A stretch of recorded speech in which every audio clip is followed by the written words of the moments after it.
Before preposition का दो मतलब होता है। एक तो होता है किसी के पहले, मतलब किसी आदमी के पहले, किसी पर्सन के पहले, मेरे पहले, उसके पहले, किसी भी व्यक्ति के पहले, मतलब किसी परिस्थिति के पहले। एक तो उस सेंस में यूज कर लेते हैं। और दूसरा इसका यूज करते हैं किसी के सामने, जैसे मेरे सामने तुम खड़े हो। किसी के सामने दो मतलब होता है। एक तो होता है बिफोर किसी भी चीज़ के पहले, और दूसरा होता है बिफोर का मतलब किसी के सामने, किसी भी चीज़ के सामने या किसी व्यक्ति के सामने, कुछ भी हो वहाँ उस सेंस में यूज करते हैं बिफोर का। दो केस बनता है इसका। एक तो होता है के पहले या से पहले, किसी के पहले या किसी से पहले, और दूसरा होता है के सामने। इसका सीधा सीधा मतलब होता है बिफोर का के या से पहले, ठीक है। और दूसरा मीनिंग होता है के सामने, किसी के सामने। जैसे एग्जांपल है आपके सामने में, यहाँ पे क्या है, जैसे we shall arrive before lunch, मतलब ये तो हो गया के पहले। जैसे वी शैल अराइव, हम लोग पहुंच जाएंगे, बिफोर लंच, लंच के पहले, जैसे हम लोग दोपहर के खाना के पहले पहुंच जाएंगे। इसका हिंदी क्या हो जाएगा, जैसे हम लोग दोपहर के खाना, दोपहर के खाना के पहले पहुंच जाएंगे, मतलब पहुंच जाएंगे।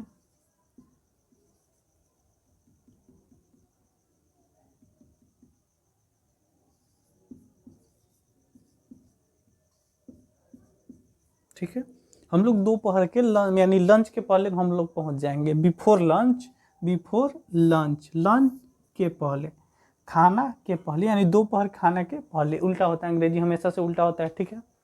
एक तो ये हो गया हम लोग दोपहर खाना के पहले, यानी बिफोर लंच, लंच के पहले, ठीक है। उसी तरीके से दूसरा मीनिंग ये है, students should come before teacher in the class, मतलब स्टूडेंट को, विद्यार्थीगण को, विद्यार्थियों को जो है टीचर से पहले क्लास में आना चाहिए, क्लास में प्रवेश करना चाहिए। इसके क्या हो जाएगा,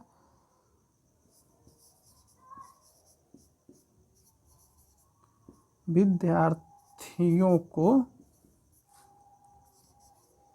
को शिक्षक से पहले, शिक्षक से पहले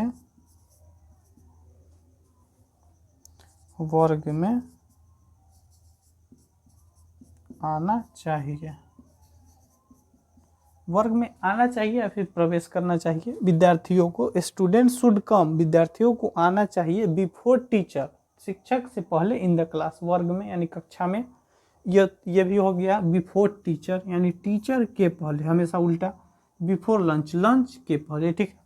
और इसी का एक और मीनिंग होता है के सामने। दूसरा मीनिंग होता है के सामने, ठीक है, मतलब बिफोर द जज, जज से पहले नहीं। जैसे यहाँ पे देखो एग्जांपल में क्या है, द केस वाज पुट, मतलब जज, मतलब केस जो है रखा गया, जो मामला था रखा गया। बिफोर द जज मतलब जज से पहले। इसका कोई मीनिंग है नहीं है, मीनिंगलेस हो जाएगा ये तो।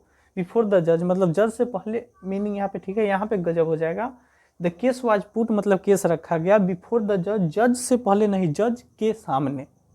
ई बिफोर का मतलब है जज साहब के सामने, यानी न्यायाधीश महोदय के सामने केस, मामला को रखा गया, ठीक है। तो एक होता है के पहले या से पहले, दूसरा के सामने या से सामने। सुनो, इसका हिंदी में क्या हो जाएगा, केस जो था, मामला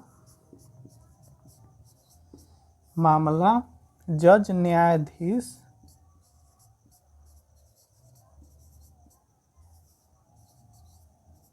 न्यायाधीश के सामने रखा गया।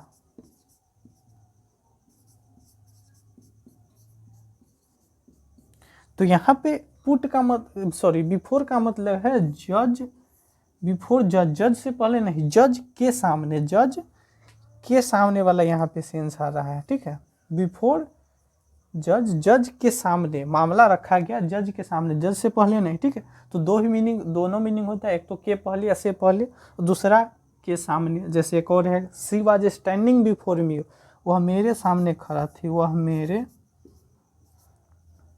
मेरे सामने खड़ी थी।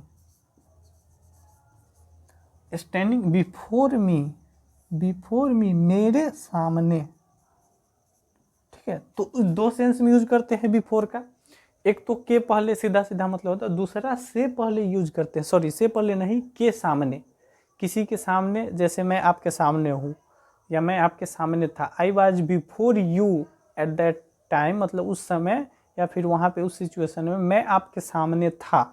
तो सामने के सेंस में यूज करते हैं, बिफोर प्रीपोजिशन का मतलब यूज करते हैं। ठीक है, सीधा सीधा तो होता है के या से पहले, लेकिन दूसरा मीनिंग ये भी होता है के सामने, किसी के सामने। ठीक है, तो 1 2 3 4 4 एग्जाम्पल है। उम्मीद है कि इस चारों एग्जाम्पल से बिल्कुल अच्छे तरीके से क्लियर हो गया होगा बिफोर प्रीपोजिशन। ठीक है, तो यहीं तक है। बिफोर प्रीपोजिशन का केवल 2 ही यूज है, एक से पहले और दूसरा से सामने, यानी के सामने, और पहला के पहले या से पहले। ठीक है।